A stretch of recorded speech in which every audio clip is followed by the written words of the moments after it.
Well, welcome, Janice. Hi. Hi. Like I started to tell you, I was terrified to ask you because the first time I saw you lead, I'd seen you around before. Like people know who you are. You know what I mean? Mm-hmm. In a good way. And I knew who you were, but I had never heard you lead. And afterwards, my husband was like, you got to get her for the show. And I was like, I don't think I have the balls to walk up to that lady and ask her a question. And you just said everybody says that, Everyone but like you don't know does. why. Yeah. I mean, they just say they're intimidated by me and afraid of, like, I don't know. I don't think I look like I'm this big monster. Not at all. Not at all.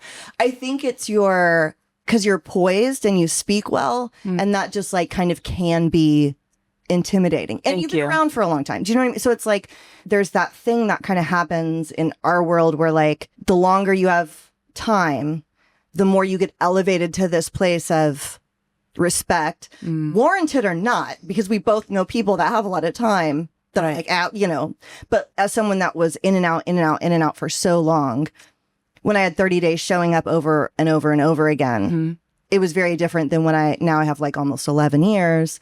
And there's like this sort of reverence that people attach to you. You know what I mean? So maybe it's that too. I mean, people were afraid of me when I was in my first year. Yeah. You know? Okay. I don't know if it was just that I was so serious. Yeah. And I mean, I'm still so serious. Like, my life depends on this. Totally. And sometimes I hear people say, like, they don't want to let me down, and I don't know where that hidden expectation comes or how we attach an expectation, Yeah.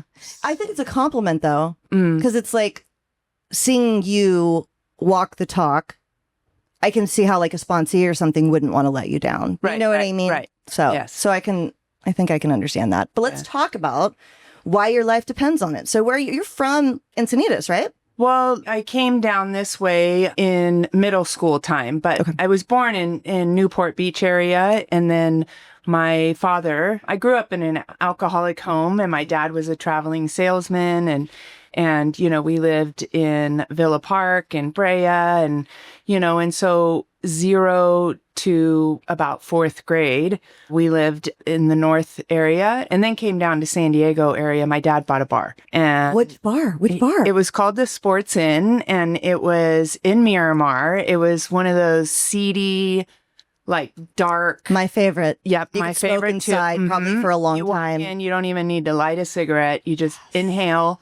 Jukebox, a real jukebox. The cigarette with the pull machine. With the pull handles, sticky. Like, I was one of those kids that maraschino cherries and beer nuts were like, an everyday staple. That's awesome. That's amazing.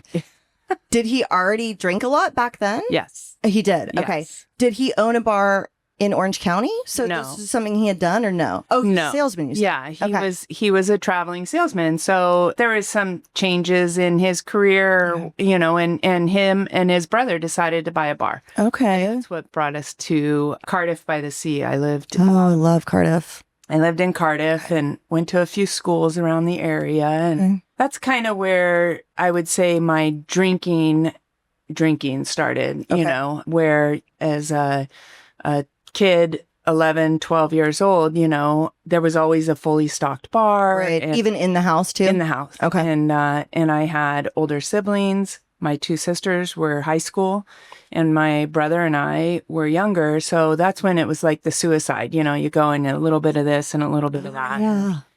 And then, you don't like know what it is. You're just drinking stuff. Yeah. Nodos and white out. Oh yeah. Nodos. Do they still sell cloves? Nodos? I don't know. I mean, I don't think they do.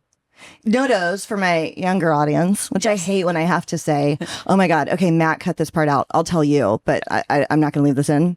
Do you know Gunner? Yes. Okay. Yeah. I interviewed Gunner here. Okay. A few weeks ago. And I think, so I'm 45. I think I had a hot flash. Janice. And again, I'm going to Matt, take this out. But like we're sitting there and, he's also a good looking guy. Yes. And I was so I literally started sweating on my face. I think I had a hot flash. There's like a torch. It was so, and then so it cuts out because then I put makeup on. Yeah. because I was sweating. Yes. And I didn't tell him, Right. but I had a couple of listeners be like, were you suddenly putting makeup on in the show? You've never done that. And I'm like, girl, it was a what girl? I DM'd her separately. And I was like, bitch, I think I had a hot flash. So anyways, I hate having to say for my younger audience, but like, now I guess we do. We 100% do. I mean, I'm 54, so I'm in menopause. You are. It's, and ironically enough, it's like all of this started at about 10 years sober. And thank God for the women who helped me, because like at 10 years, I thought I was losing my mind. Right. Okay. So that's like me now. Yeah. I'm at 10 years. Yeah. At 45. And so I had these women who had gone before it. They said that so many ladies relapse at around 10 years because they're nuts. They're insane. Okay, so Matt, I actually am going to leave all this in. This will be a test to me actually just really being honest, because I should be anyways. 100%. But also that's important what you said, and I don't want to take it out. Well, and I had one of my angels, she was a dope fiend, and she was sharing with me like way back when she was getting loaded and she did some psychedelics. Okay. So she's on these psychedelics and like had a bad trip. So she said she was sitting there just going, it's just the drugs. It's just the drugs. It's just the drugs. Like you talk yourself. She goes, you do the same thing with your hormones in sobriety. It's just the hormones. It's just the hormones. And she was telling me the same thing, and gave me like books to read. And it was like, I wasn't going crazy. Right. I thought I was going crazy. Really? 100%. I wanted to drive my car into a wall. What would happen? You would just start to get really agitated? Like agitated thoughts, racing thoughts everywhere. And it was like, working my program, staying sober. And it's like, what is wrong with me? I'm not somebody who suffers chronic depression. And it's like feeling like this depressed, like, I don't want to do this. And it's like, what's wrong with you? And it is total hormone. Fuck, that's so annoying. Like, really? We have to do it again. No way. And my have to do it mom, it's so annoying. My mom had a hysterectomy after her last child. So my mom, my whole life was on hormone replacement. Like, so I didn't have a go-to. Right. Because she didn't have to go through it later because it was gone like sooner. Right. Okay. Well, I'll reach out when I think it's really for sure happening. Also, tell me if it is hot in here, because sometimes maybe it's actually kind of warm. I can't tell. But I asked him, I was like, is it really hot in here? And he was like, no, I don't think so. And I was like, oh my God, I'm having a flash. Okay. So anyways, bumped us way out. So high school. Okay. No dose. Those of you guys listening, it was like a caffeine pill. You could buy them at like 7-Eleven or something. Like Thrifties and Rite Aid. Totally. And cloves. Yeah. Okay. Smoking the cloves. Yeah. And it was like it was like cheap meth. Yeah, kind of. Yeah, you do it right. You do enough and you do it right. Right. Was it okay for you to drink because your dad owned a bar, or were you still not supposed to until you were 21? No. I mean, I grew up in a family where I had a drink when I was under the age of 10. Like Christmas season, we sat around and cracked walnuts and had hot buttered rums. If we went to a family gathering, like and us kids were hungry, like my dad would order us a Bloody Mary and was like, here you go. It's just like a salad. Okay. So it's just like a salad. It was, because there's the celery in it. Yes. Or if you got sick, right. And they would whip up a hot toddy or like a blackberry brandy. And so I don't know that they had any clue for sure that they were handing me a 9 mil. Yeah, totally. Well, but also him too, right? Because your dad gets sober later, if I'm remembering correctly, right? So what did it look like in the home with him drinking a lot? I mean, would he come home drunk from the bar, or would he just stay out? Like, how did that manifest in your day-to-day life at home? So my dad was an around-the-clock drinker, but he wasn't an angry drunk. But he also didn't do any other enhancements that put us in, like, projected our disease. Right. Totally. And so alcohol was it for him, and it worked for a long time. I mean, they pass out and they say they're taking a nap and they're really passed out. Totally. But did the bar do well? Was it a successful venture? I mean, it was I don't know. It's hard to run. I mean, it wasn't like we weren't living high on the hog by any chance. You know, it was like, it was just what they did. Like they made bar friends but I don't know that it paid any extreme amounts out. Did your mom work there, or what did she do? No, she was a stay-at-home mom. And so he usually stayed at the bar. And my mom, as I remember, she was just always trying to control and manage his drinking, you know, and control and manage him and his girlfriends or any of that. So that's part of that story. And she, you know, just tried to prevent. Yeah. Right? Yeah. So it like she would know that he had girlfriends. It was like part of the life. Yeah. Yeah. Yeah. And it was sad. I mean, and it was really sad. And so she finally made the decision to offer like, hey, it's me and the kids. At this time, it was just the younger, my brother and I, or the bar and the girlfriend. And he picked the bar and the girlfriend. Oh, wow. And so did she leave? Mm-hmm. Oh, wow. So they split up. Yeah. Okay. Did you go with her or stay with your dad? No, we went with my mom. Oh, wow. Okay. All right. And she didn't drink? My or drank, but not like alcoholically? Yeah. Okay. She was a crazy woman. I mean, she was one of my toughest relationships, but I don't know. She had a pill for everything. It's like when I think of my mom, it's like she just had a pill for everything, and she was a little nuts. Yeah. Okay. So enhancements, you said. When do enhancements come into your story, and how are you doing in school during this time? So like you're in high school, how much are you drinking? When do you get high for the first time? And what does academics look like for you? So for me, in Cardiff, when I'm in middle school, that's the first time that I smoked marijuana.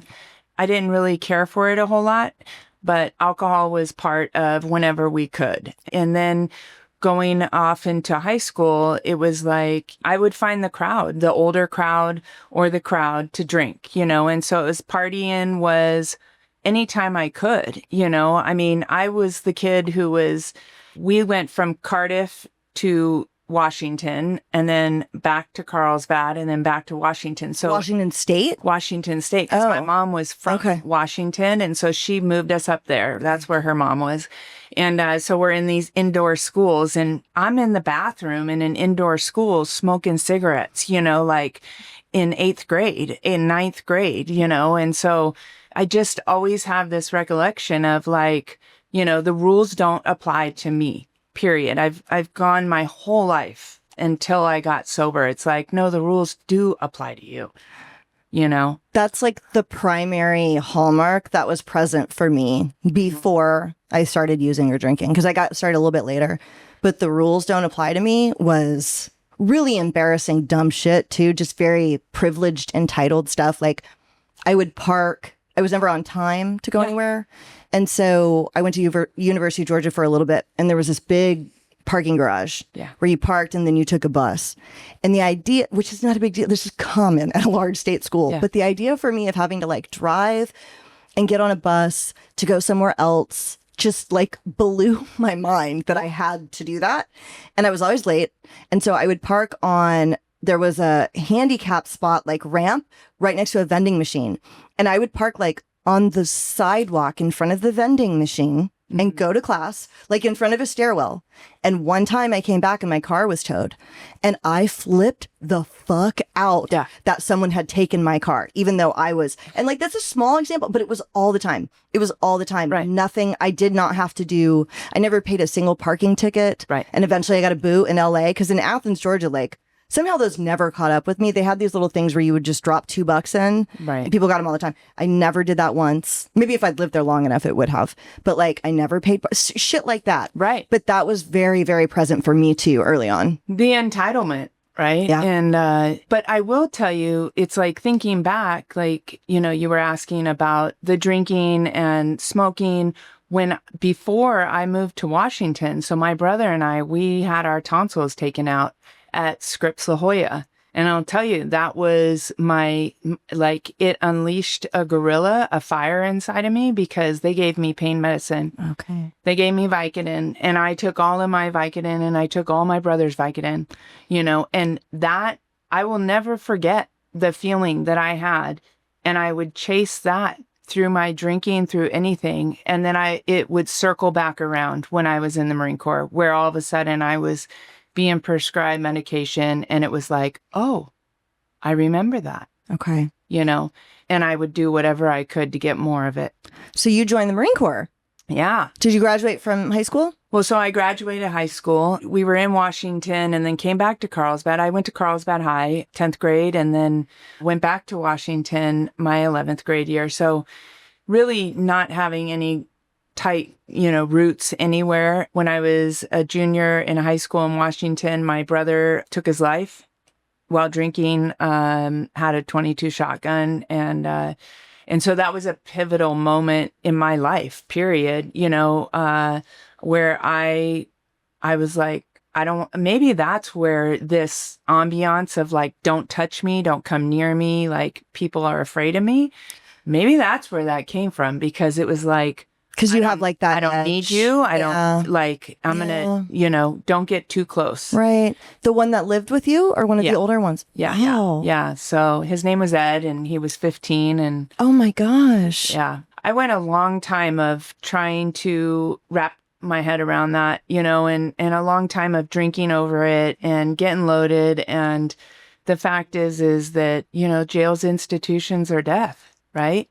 Right. Were you home? Was it at your house? I mean, it was not. He had come home and gotten in an altercation with my mom and he had been drinking and he left the house. And so he left the house and I told my mom I would go look for him. And, honestly, I went to Fred's house and I was drinking. A couple hours later, my sister came crashing through the door and he was probably like 100 yards from where I was at.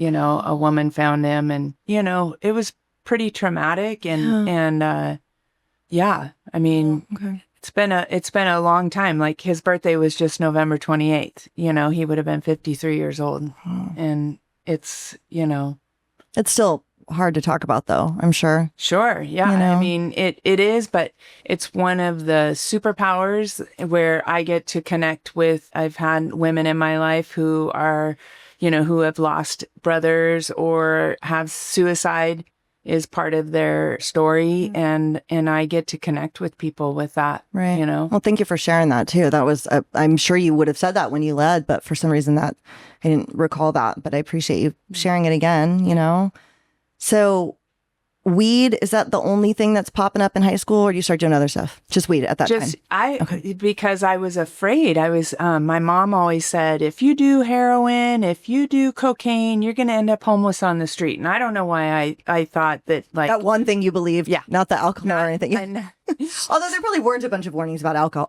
Right. And so, weed and cigarettes and alcohol through high school and, graduating high school from here and having a fake ID and, dollar drink night and just going around like it was fun. It was, 1988, 89.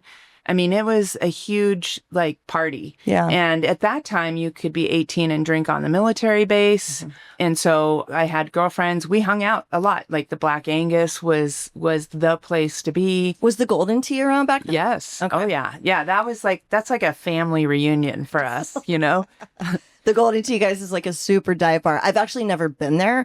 I got sober before I realized it was there.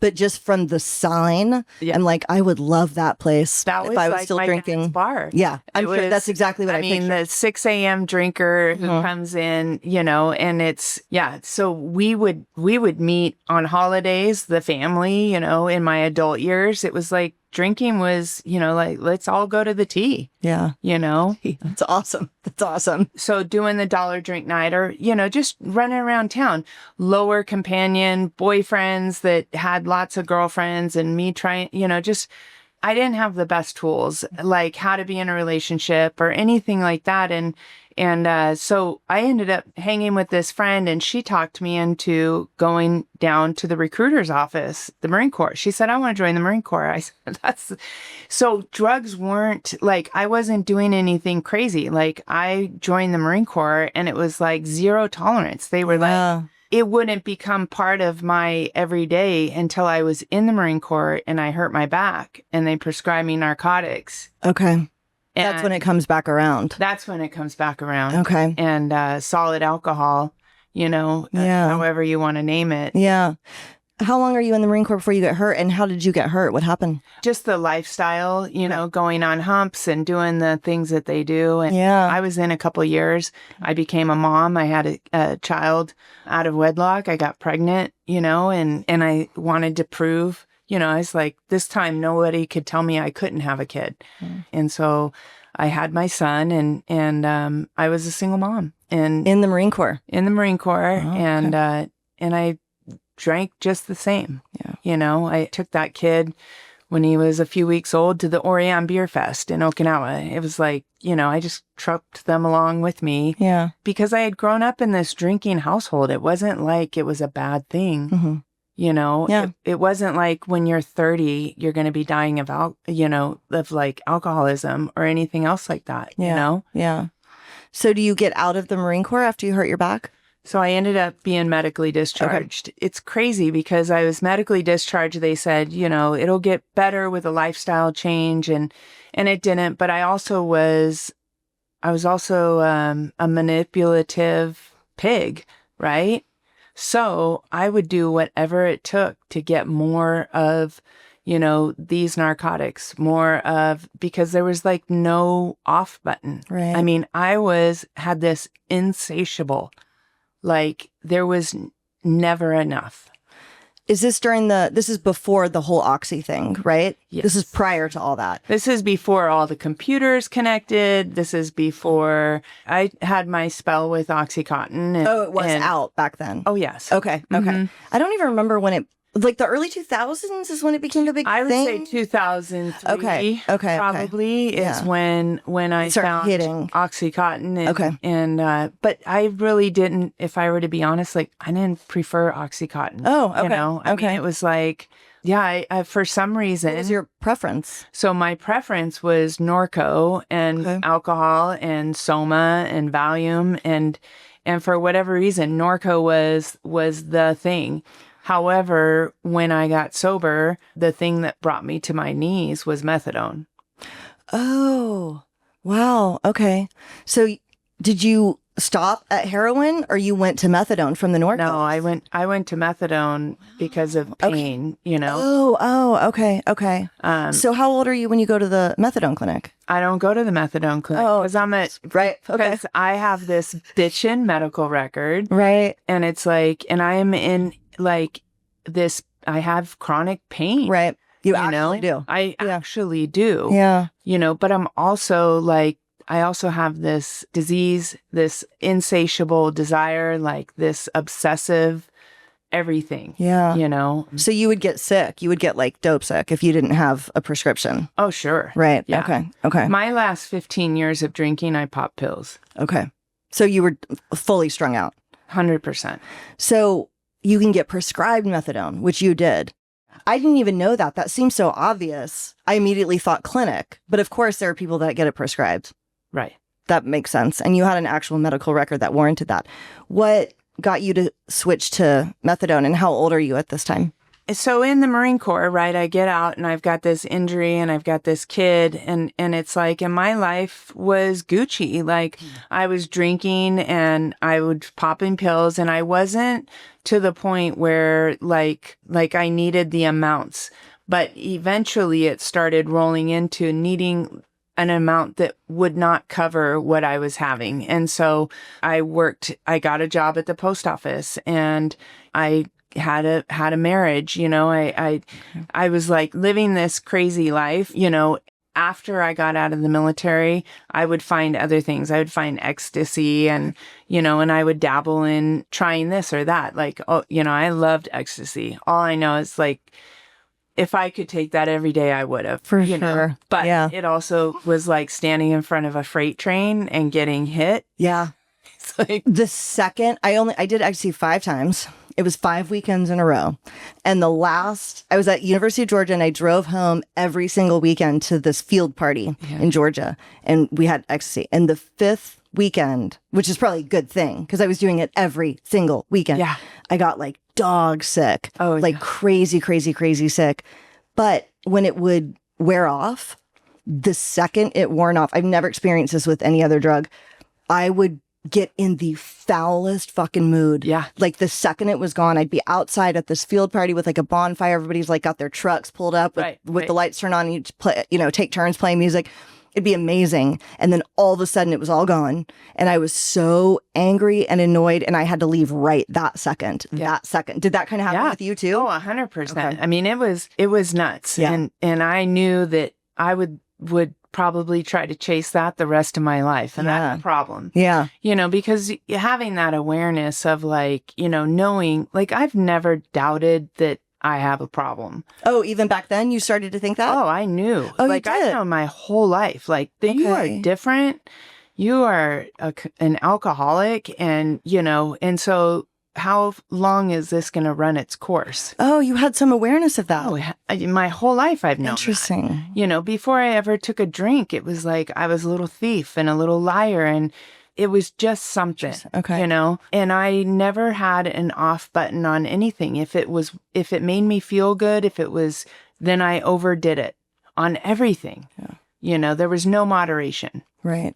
So like before I ever even got loaded from drinking or any of that, like I got loaded from stealing. I got loaded from lying or manipulating. So it was like there was just this thing inside of me where I was different. And you knew that? Uh-huh. Okay. Because I think I kind of was too, but I didn't know. I was in a lot of denial about it until my 30s. I mean, I was on heroin, telling people like, no, I'm fine. I just accidentally got strung out. Like this one drug you have to do every day. And I didn't know that. But when it was Coke, I was fine. Like I really believed that for a very long time until, in my first rehab, I was like, no, I'm not really supposed to be here. I get that you guys need to be, but I was only smoking. I wasn't shooting it, and I've never been arrested. But I'd been arrested twice. But it was for a DUI and then a violation of the DUI, and I didn't count that. Yeah. So I was in a lot of denial, but you knew that like the idea of an alcoholic, and you thought, I'm that. I knew that it's like when you're sitting in the corner of the couch and you have 3 kids and you're puking yellow bile into a towel and you're trying to suck down a drink, and I'm 34 years old and I'm like, shit. Yeah. Right. I mean, okay. Like my dad's story was like, yeah, we're all going to die of cirrhosis of the liver, but like I'm 34. Right. Did you try to stop drinking or using along those years? No. You never did? Okay. No. Well, I mean, I remember the ecstasy. I remember saying, oh, my ex-husband and I get in an argument. And so I came to 12-step meetings. I thought I need to sober up. And this was in 1998. Okay. But I never stopped doing what I was doing. Like I just came to these 12-step meetings and I was still medicated and then ended up just continuing on. And I was, I don't know how you are when you're drinking and using, but I was like self-righteous. I was like, nobody is going to tell me that I can't do this. Yeah. Yeah. I think I kind of felt like, not that nobody could tell me. For me, I think it was very much in denial. Mm-hmm. And it was more of a denial thing. And so there's no reason why I should stop. Like, you're all crazy. I'm fine. Like, I get that here and there are some, weird things happening. But like, I always thought it was something else. Like I lived in LA for a while to be an actress and like none of that was working out and I was broke all the time. And so I thought that the issues in my life, the chaos, were a result of my career lifestyle choices, not realizing that the chaos in my life, including the career choices, was actually because of the drinking and the using. And it was just a really long time before I thought that. In my using, I was secret. Like I was a hider. And so I always had like this level of shame or guilt. But believe you me, like I was going to do whatever I needed to do to get what I needed to get. So it's like having these morals or these values that are there, but then the insatiable desire to get what I need. It was relentless. Yeah. I mean, it was totally relentless. And you worked at the post office that whole time? I worked at the post office just for a couple years, ended up getting a divorce. And so then I had 2 kids, right? 2 kids by 2 different dads working at the post office. And I actually delivered the mail to my now husband. Oh, Yeah. is that how you met him? Yeah. No Yeah. way. Yeah. Oh, that's kind of cool. I know. So he like would come outside and say hi to He you? was outside watering every day, you know. Oh, that's kind of cool. Right. Okay, and you guys started like chatting? So, yes. That should be like a romantic comedy. I know, right? Yeah. That's like actually, what's the name of that movie? Mail Deliver. It's called like You've Got Mail. You've Got Mail. Yeah, Yes. that's actually you. Yeah. Ah. Yeah. So Awesome. So I met him and we went out on a date after, you know, me being his mail lady for a week, and we've been together almost 25 years now. Wow. Okay. So I met him and he had never had kids, and, you know, and so that's what, he was older than me. He's 11 years older than me. And we drank together and we had a lot of fun. I mean, it was like we'd go to the desert. Like we did all the things you do, you know, it was the holidays, it was drinking and whatever else we could, you know, but in all of that, nobody ever really knew what I was doing, if that makes sense. Yeah. On it, like I had all these secrets. So you would sneak extra drugs at parties that people didn't know about. Okay. Yeah. I wasn't a sharer. Yeah. Okay. I don't know about you, but I know. I definitely wasn't. yeah. Not of cocaine. No. Yeah. Definitely not of cocaine. Well, so I never tried cocaine till I was 29. Okay. And then I never didn't drink without cocaine, right? So until I got sober. Yeah. That's how I was too. I mean, it was like, well, I don't know where this has been my whole life. Totally. Yeah. That's how I felt too. And so it's, you know, I'm lucky that I never put a needle in my arm. Yeah. Because I don't think I'd be alive. Yeah. Yeah. 100%. Right. You know, it was like there was no off button, and it was Russian roulette, like playing Russian roulette with your life. Yeah. 24/7. Did you ever get arrested? No. Wow. Okay. Never got arrested. I mean, the yets, right? I didn't have my kids taken away. I should have, you know, it's like all of these things that where I know today God was looking out for me. And I know that I could never recreate the storm that brought me into recovery. Yeah. So I feel like it's my job is to stay sober and to help whoever my higher power puts in my path. Yeah. You know? So what does get you into sobriety? What changes? And you guys have a kid together, right? So you have a third child? I have 5. You have 5. Okay, so you and him have 3. Yeah. Oh, okay. Damn. We have our third. And so really what got me into recovery was, I would say, in 2006. In 2006, I was no longer, like, you know, they talk about crossing the invisible line. And I could get a lot of shit done while I was drinking. Okay. And then it came a time where I couldn't get anything done. Like I couldn't cook, I couldn't clean, I couldn't do laundry. I mean, I was sick with it and I was sick without it. Yeah. And so Memorial Day weekend in 2006, I had just come back from a trip. My now husband and I were in Cabo, and I had totally ruined that trip again, you know, another trip that it's like I had overshot the mark and I had passed out in the sun with a broken foot, whatever, you know what? No, hold on. I kind of want to hear a little bit about it, if that's okay. Okay. Just this one. I had a broken foot because prior to going to Cabo, I had fallen down the stairs to go get more beer from the fridge. Okay.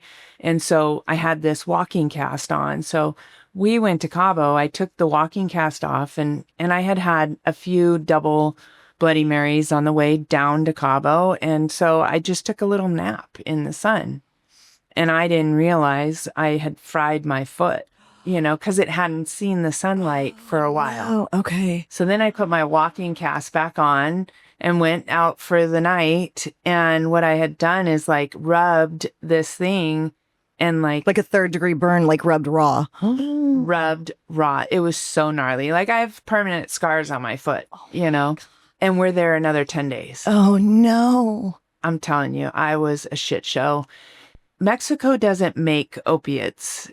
You know, it's like, it's really hard to get. I think they do now. Maybe they do now, but they at the have time, now, but right. You know, so I had all of the stuff that I had brought, but it was like not even enough. Right. Oh, no. So I came home. I had a bone infection. From the infection, from the sunburn? Oh my God. So I had this IV PICC line in my arm, and I'm going back and forth to Kaiser a couple times a day getting antibiotics. Oh my gosh. And I'm drinking. Okay. Right? Yeah. I'm drinking and I'm popping pills.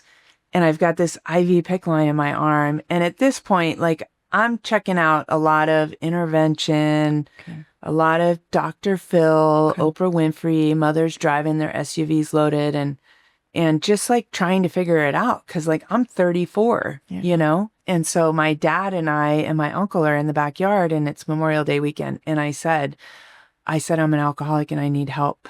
And my dad, he said, well, I'm an alcoholic too. And I said, I need to go to rehab. I need to go get clean somewhere, do something.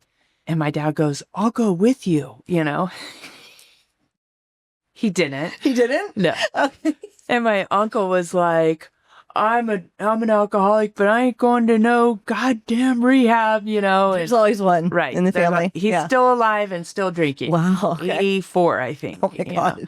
And so I ended up coming to the next morning realizing I had accidentally said that I needed help. Those were the words that I knew never, as, you know, somebody who didn't want to quit drinking, those are the words you don't ever say.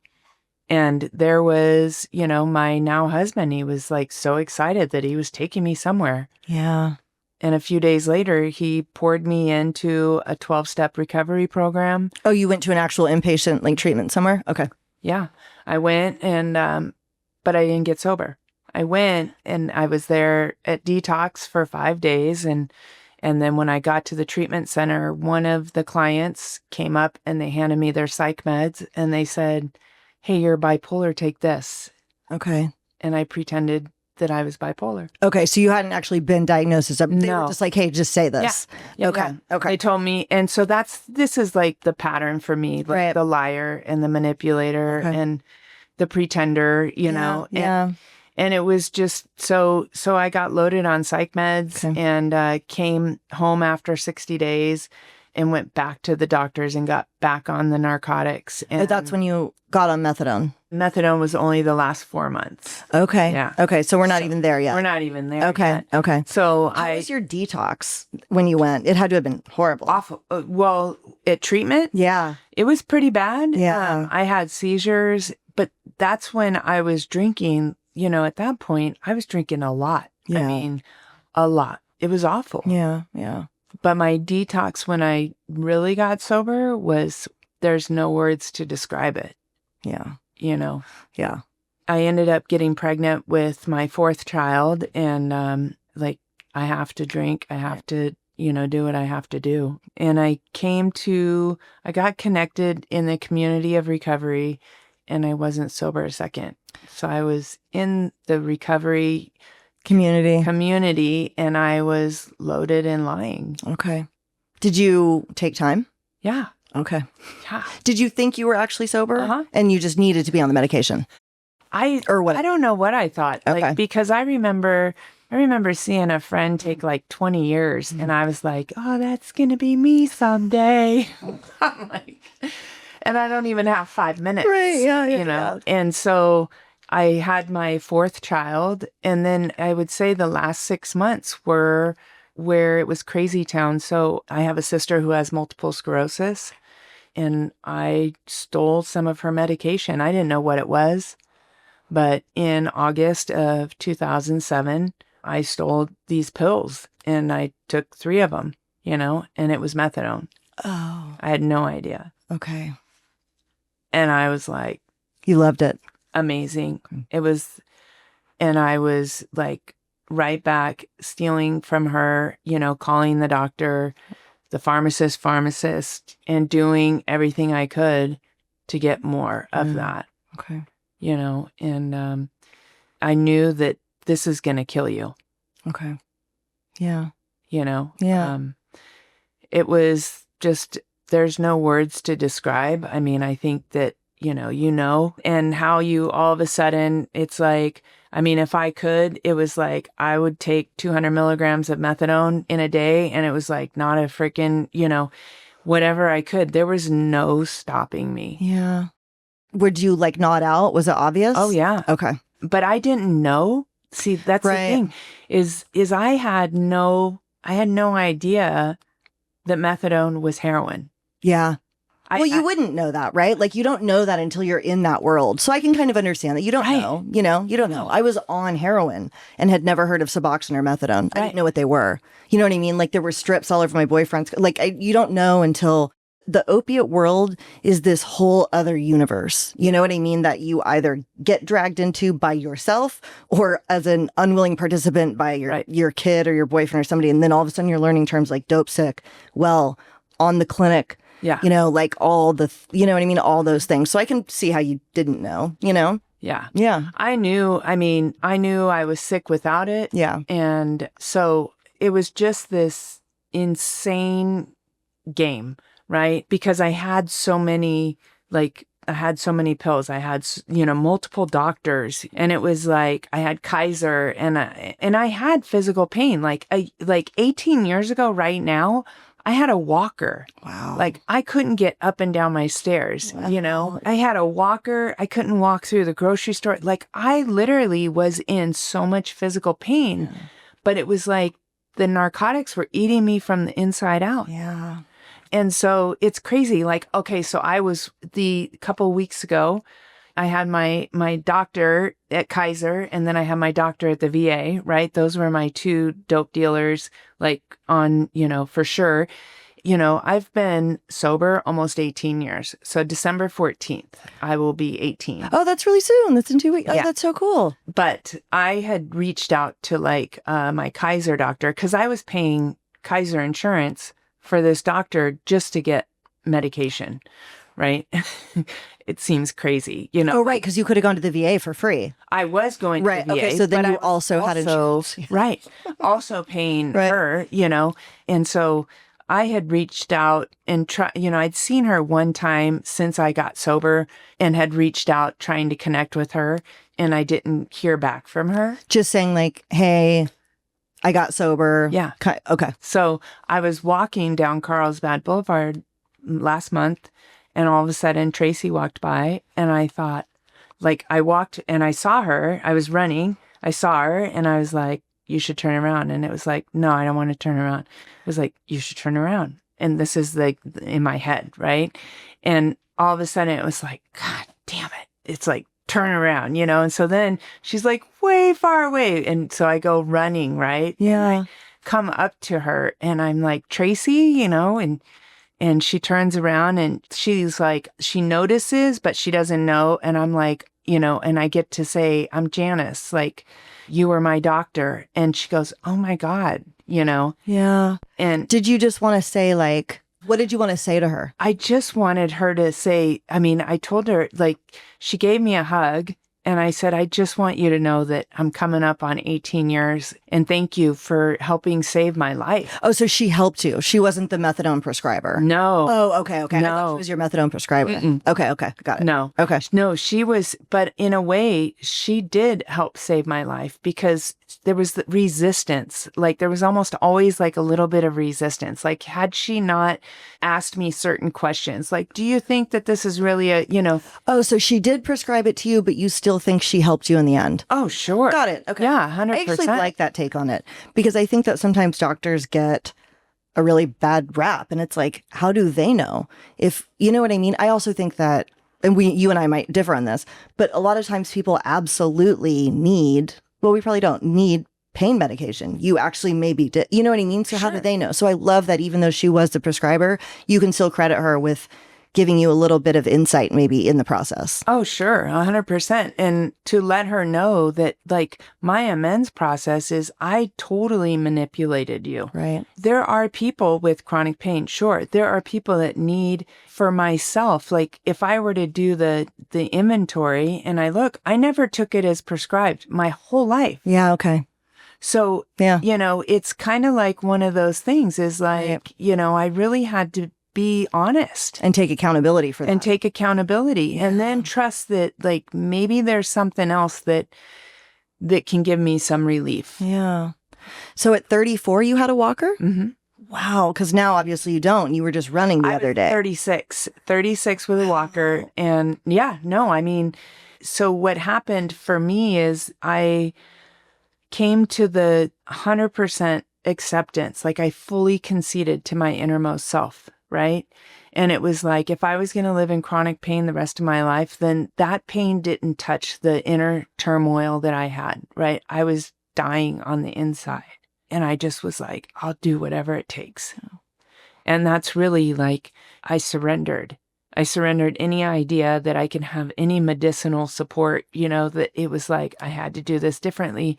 And for me, I have not regretted it, not 1 second. And so, the day before I got sober, my son, so let me rewind a little bit. The week of my sobriety, the date, so this is what it looked like. Like I was eating 170 milligrams of methadone every other day. And then I would pop like 30 or 40 Norco in between to try to because I couldn't do 100. I didn't have 170, and I don't know if you guys are allowed to share like what I'm taking or. Oh, absolutely. Yeah. Okay. This is very, yeah. No, absolutely. Yeah. So I'm at the wedding dress store and it's in Vista and I'm trying on wedding dresses. I'm supposed to be getting married in July. It's December.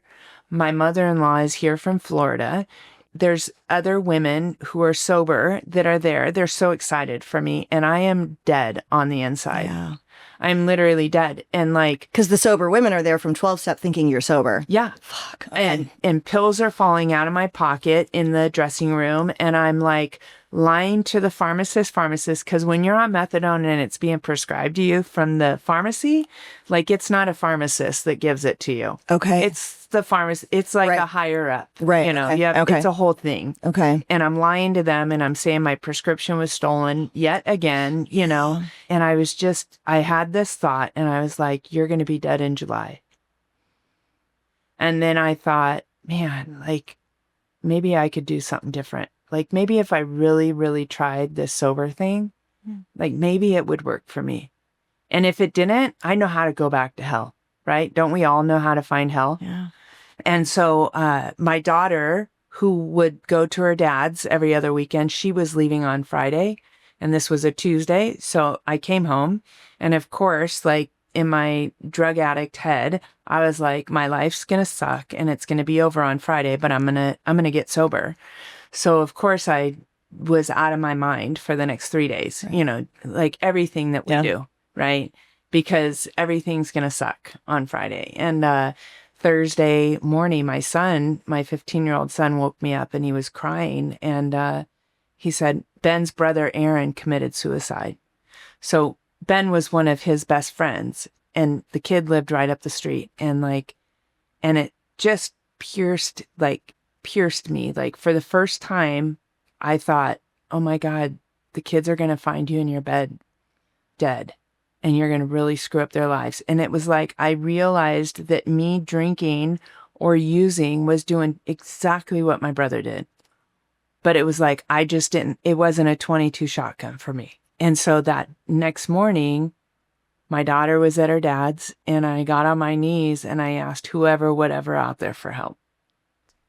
And I told my husband, we weren't husband yet, but I told him, I said, hey, because I've been lying to him for 1.5 years, been lying to him. He doesn't think you're sober. He doesn't know what I am. Okay. But there's alcohol in the house and stuff. No. Oh. No. He did not know when I drank, Okay. So, but I told him, I said, hey, I need to get back to 12-step meetings and so I need you to watch the baby because we had a 6-month-old. And so I just thought, I'm going to go up to my friends. I'm going to hide. We're going to go to a meeting. And so that's, Friday, December 14th, like my friend came and picked me up, took me to a 12-step meeting. And then I went to her house and I laid on her couch and then came home and I slept. And then Saturday morning, the 15th, I was up and I went to a 12-step meeting that was at a church. And I just remember I was sitting in the car and I was there early and there was a funeral happening. Like the meeting was supposed to start at 10 and there was a hearse and there was all these people and it was like, and I knew, like I sat there and I was like, if you leave, that's going to be your life. Oh. Like right there, that's your family. And I stayed and I went to the meeting. And then what happened is like the shit got real. Yeah, you get really sick. I was so sick. Oh my gosh. I thought, because I still haven't like honed in. So a few days go by. Sunday, I finally call my friend and I'm like, hey, I've been lying to you. I've never, been sober. And this is what I've been doing. And she was like, well, you're a dope fiend. So welcome to the club. And she said, she pointed me in some direction. But starting Saturday, like I didn't sleep. Oh my gosh. I didn't sleep. I was so sick. I detoxed at home. I didn't sleep for 9 nights. Oh my God. Because you're detoxing methadone, Norcos, alcohol. Yeah. Not and one a week. lot of methadone. A lot. Oh my God. Cold turkey. You didn't sleep at all for 9 nights. No. It was a spiritual experience, to say the least. Like, because it's so weird how when the student's ready, the teacher appears. So I had this friend who never slept at night. Like, she was up all night. So this gal would spend the night on the phone with me and 12-step me, and I just, like, I went from the bed to the bathroom floor to the couch downstairs to the kitchen floor it was just like squirrely legs, like crawling out of your skin. Like, I went to meetings and people would say, I went to 12-step meetings. People would say, take a hot shower. Just all the old things. wives' tales, Yeah. do this. And I was like, okay, and it was. You went to meetings kicking Yes, methadone? yes. Drove and sat there? Well, I drove the first few days. Okay. And then after that, you couldn't even drive. And maybe like after day 4 of not sleeping, Tom said, I don't think you should be driving. Right. I can't believe you went and were able to sit there. I was up, down, smokes, Wow. But that's impressive. That's obviously how much you wanted to do it. I mean, I had to. Yeah. And so Man. it was. You didn't take ibuprofen? It was so gnarly. No, it was no. Oh no. No. I can like feel it in my body right now. That bed to bathroom floor to hot bath shuffle. I remember it so well.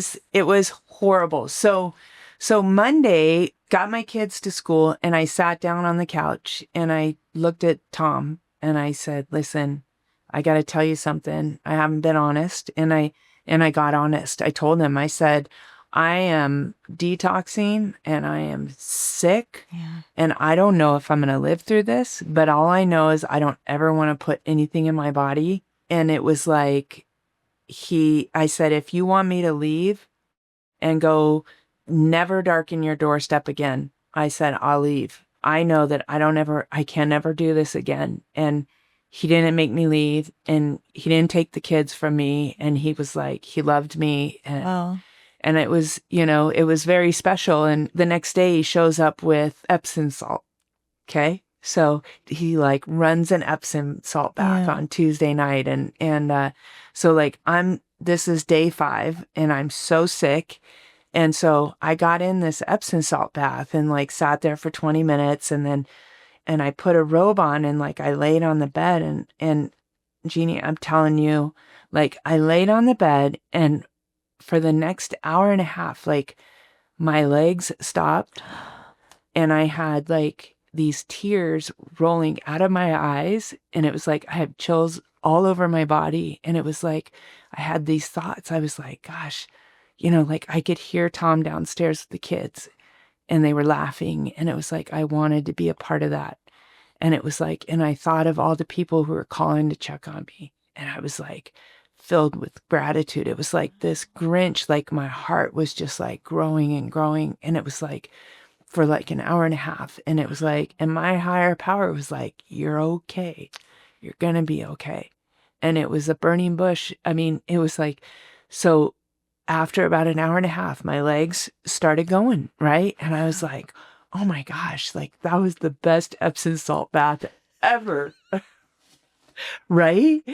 I'm thinking I'm going to, so I mean, the next day I ran the same bath. I thought I'm going to do this again, like get an hour and a half of that. I run the bath and I get in the bath and it did not have the same effect. Right. You're like, there's like God in these Epsom salts. Right. Oh my gosh. And I called my friend and she goes, dude, you've had a spiritual experience. Wow. And I did. Yeah. And I know that there's a power greater than me. Wow. And I know no matter what happens, no matter what, like no matter all the good or the seemingly bad or anything, the loss, the this, the that, the health problems, the surgeries, no matter what has happened over the last 17 years, like God is with me in it. Wow. Did you believe in a higher power prior to that incident? I walked away from, I told God to F off when my brother died. Yeah. And there were other things, I'm a survivor. I'm a survivor of people putting their hands where they shouldn't be as a kid growing up, So there were a lot of times where I was like, forget it. I don't need you.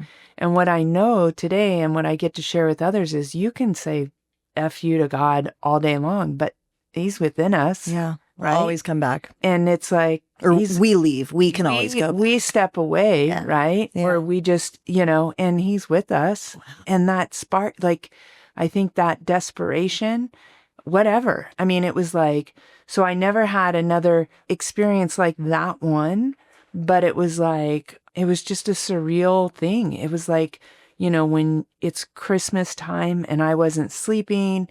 And of course, like there's a whole bunch of things that comes with when you're detoxing. Like, let me tell you, everything is lit up. Like, yeah, you know what I mean? Like I'm like playing with myself. Like it's like everything is awake. That's amazing. Well, it also can kind of help you sometimes. It's like the only thing that helps. Oh yeah. No, it's like, I'm just like, oh my I've God. been dead. That's so funny. Yeah. And I actually have an episode titled Your Private Parts Come Alive Before Your Brain Does. I interviewed this lady, Tracy Hilton, and she said the same. She got in trouble in jail because she was doing it so much. It was knocking her bunk beds around, and they had to go tell the COs. And they were like, you got to stop masturbating in your fucking bed. Yeah, dude. Right? Yeah. It's like everything's like, hello, we're That's here. so we're funny. waking up. Oh my God. Yeah. I could have cut my foot off and not known it. Right. Yeah. And 12-step meetings. And like, I just chased recovery. If you had a twinkle in your eye, if you were happy, joyous, and free, like whatever you were doing, I globbed on and I did whatever this person was doing. Like, how are we going to do this? And one day at a time, when I was 9 nights, 9 days of no sleep, then I got a couple hours sleep and I was like, okay, this is happening. Right? Fuck. And it was like, I just kept showing up. And you can go to 12-step meetings. You can be shitting your pants and, and sweaty and cold and look like shit. And it doesn't matter. Yeah. And that's how I came in, smoking a lot of cigarettes, and it just didn't matter because I was going to die if I didn't do it. Yeah. I don't know why that made me so emotional. Yeah. Because it's true. I think that's like why it's one of my favorite, places to go. You know what I mean? Like it's just always has been. Oh, that made me really emotional. But it's true. You can go in any state. Yeah. You can go back and say that you were lying and you can go back, Sure. And so, just things like that where it's like, I get to stand up and I get to say, hey, like I've been full of shit. Right. Right. And what does that do? It gives somebody else, because there's always people that are full of shit. Absolutely. Right? Totally. Yeah. And it's like, they're my favorite people. Totally. And, when I'm drinking and I'm using, I'm a child abuser. I am a mean person. I can't go back and I can't change the last, those 15 years of my kid's life, but I can be here today. Yeah. And I can be a good sober mom today. Yeah. Wow. So when do you start working an actual program? Immediately. I knew. Immediately, I supersized everything. I went to, 4 and 5 12-step meetings every day. Wow. I had 4 kids at home and I was incapable of being a mom. Yeah. I was incapable of doing anything other than learning how to not pick up a drink. Yeah.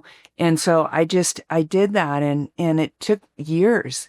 It took years. Like I could have done whatever I wanted. I lived in a nice house and I had a nice car and these nice looking kids. And it was like, I could have taken this vacation or that vacation and I didn't. Like I came and I just tried to build a foundation of recovery. And I'm grateful for that. And God's shown off all along the way. When I was 82 days, I was sitting in a 12-step meeting, women's meeting, and this gal, she was celebrating 2 years, and she said her husband had had 2 brain aneurysms this year, and she stayed sober, and she said, and on December 13th, my oldest grandson, Aaron, committed suicide.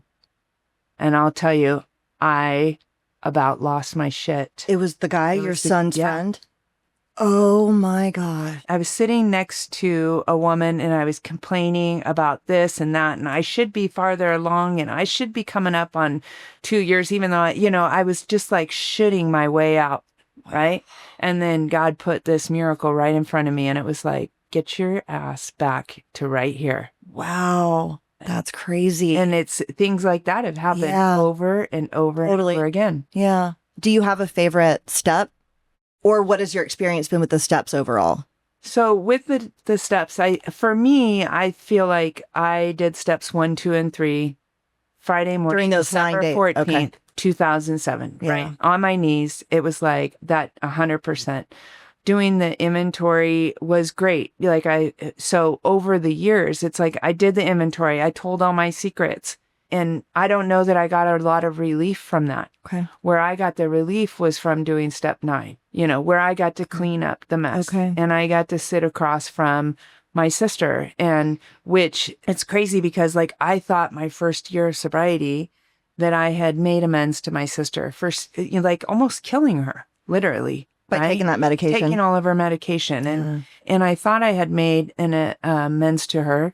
And then maybe at 8 years in recovery, I was out in Vegas and she lived out there and I'm out there to go speak and I'm sitting next to her and all of a sudden it was like, oh my God, you never did, right? And we're having this conversation at the pool and I'm sharing with her and I'm making an amends for, stealing from her and doing what I did. And I had never gotten completely honest with her. Okay. She only knew because she would hear me speak or she would only, or people would say stuff to her. And so it was I had never really fully cleaned that up. Yeah. And been able to hold space.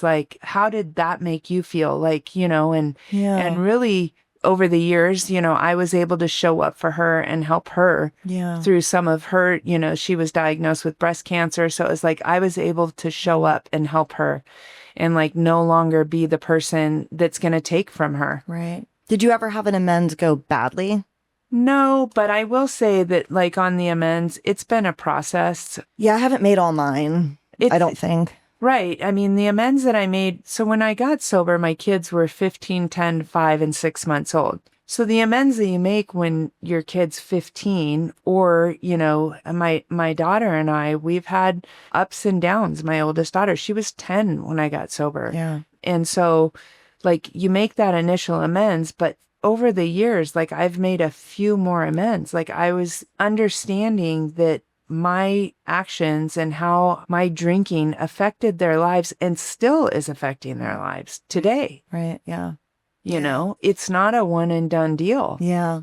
I like looking at it that way. That's so true. With my mom, I mean, it'll be the rest of my life. The only thing I'm going to be able to do is when she's older, if she needs my help, right? She can come live with me. Because there's no way possibly to give back what she gave me. Right. You know what I mean? Right. It does just have to be an ongoing. I had a really tough relationship with my mom, right? And I had a lot of anger towards her. I hated her for a long time. A couple years ago, so probably about 4 years ago, I started praying, just in a new way. I've done inventories after inventories after inventories, right? I've sought outside help. I've done breath work. I've done EMDR therapy. I mean, I've done all of it, I'm a feel-good junkie. Yeah. And so, my mom, it was difficult. She wasn't the most loving, sweet, soft, kind person, And so I started just praying,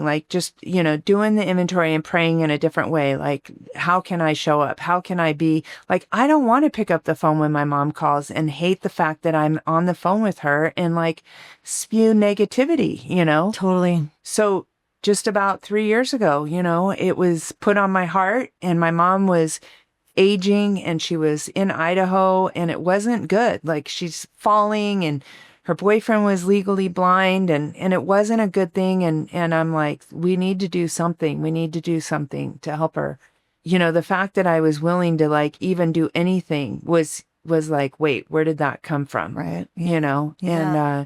and she ended up in the hospital. She took another fall and she ended up in the hospital and I got on an airplane and I showed up and I stepped in as her emergency guardian and her conservator because she wasn't in the safest situation. And the next 4 months would be like hell. But I showed up. Like I showed up and did the best I could for, you know, trying to get her in a safe place. And, you know, unfortunately she passed away, but I was with her when she passed away, you know, and it was like, and my heart was, I was in a different place. Like I saw her, I didn't hate her, you know, and we got to heal that part, you know, and, you know, she's no longer with us. Yeah.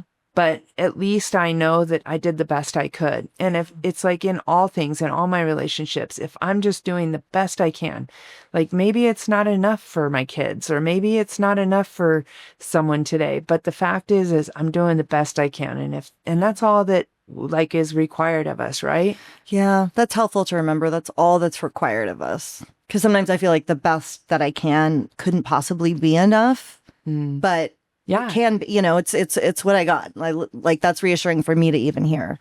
You know, that's what's required of us. You're a pickle. We're never gonna go back. We're never ever gonna be a cucumber ever again. So it's like it's not like it's like this is the facts. Yeah.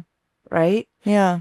And so we have these 12 steps where, you know, I'm in a position where I got to go write another inventory. And it's like, and I know it works. It works every single time. Yeah. And I get to, you know, get rid of more of my old ideas and I get to, you know, surrender, which I don't do easily. Yeah. You know, and I get to see God show off. Yeah. And then all of a sudden it's like people will be put in my path.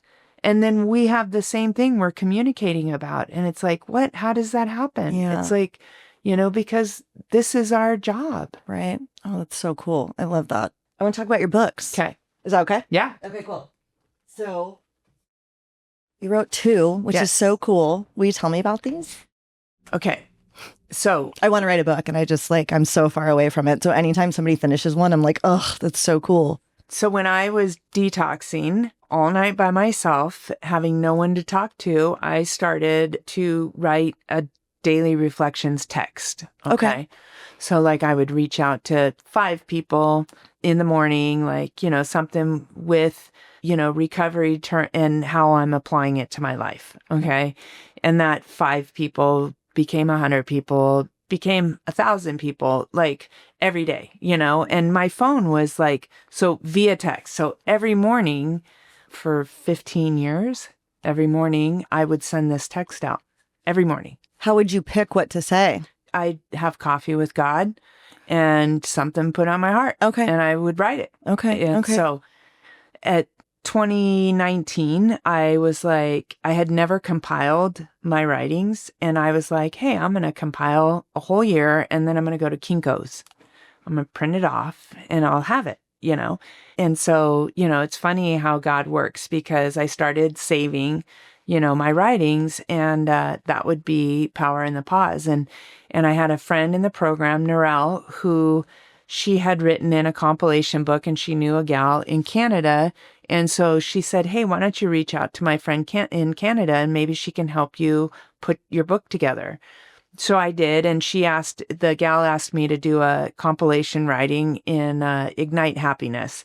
So I wrote, you know, a story in that. And then she helped me put together Power in the Pause. Oh, that's so cool. So I have my manuscript. So of course, like my first thought was that I needed to change some of the verbiage so that I wouldn't be plagiarizing. Okay. If you read Power in the Pause, you'll understand. Okay. And so like, I was like, I need to do this. And so I was sitting at the beach with one of my girlfriends and I was like really struggling with it. Cause I was like, how am I going to change this verbiage? You know, cause it's like not changeable. Right. Right. And she goes, well, have you ever thought to ask for permission? I was like, no. And so I did.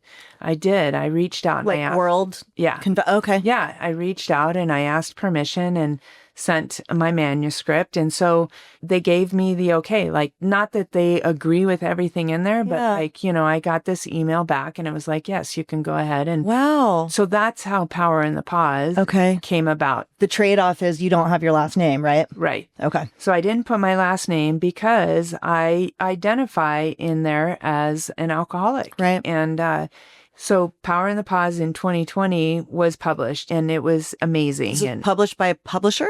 So I'm self-published. So JB Owen helped me publish this book. That's so But cool. I hold the rights to it. Okay. So, That's so cool. and so then once that one went out, how Upon Awakening started is a couple years later, I wanted to write a book that kind of hit every area. So Upon Awakening's like a spiritual wake up, like a daily reflection, spiritual wake up for anybody, for gambling addicts, for food addicts, for sex addicts, for people addicts, for whatever your woe is or your separation. Like, hey, here's a little, blurb and like, think about it this way. Yeah. And so that was Upon Awakening. And of course, I just kept it as Janice M.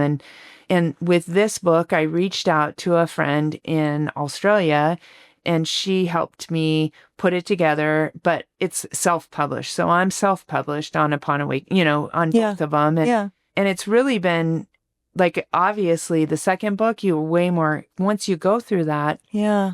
It's I say, yeah, right. I love how you just put it, whatever your separation is. Mm-hmm. Because that's what it is. They're God blockers. Yeah. If it's sex, if it's food, if it's gambling, it's a separation. Mm-hmm. I love putting it that way. Yeah. Yeah, it's totally true because everybody has something. And in recovery, we often still do. Right. Sure. I love that it's called the separation. I'm going to use that. I love that. That's so cool. Yeah. That's awesome. And then sober surgeries, which now totally makes sense based on your medical history. Right. That this is something that you're passionate about. So we tell us a little bit about that too. So sober surgeries was something that I started putting together. So in the last almost 18 years, I've had 9 surgeries in sobriety. And for me, because I'm an opiate addict, I can never safely use narcotics. I just know that. And that's for me. Like, I don't know what anyone else's story is, but for myself, I'm not willing to unleash that obsession. And so when I was 2.5 years sober, I was pregnant with my number 5 kid, and I had to have a C-section.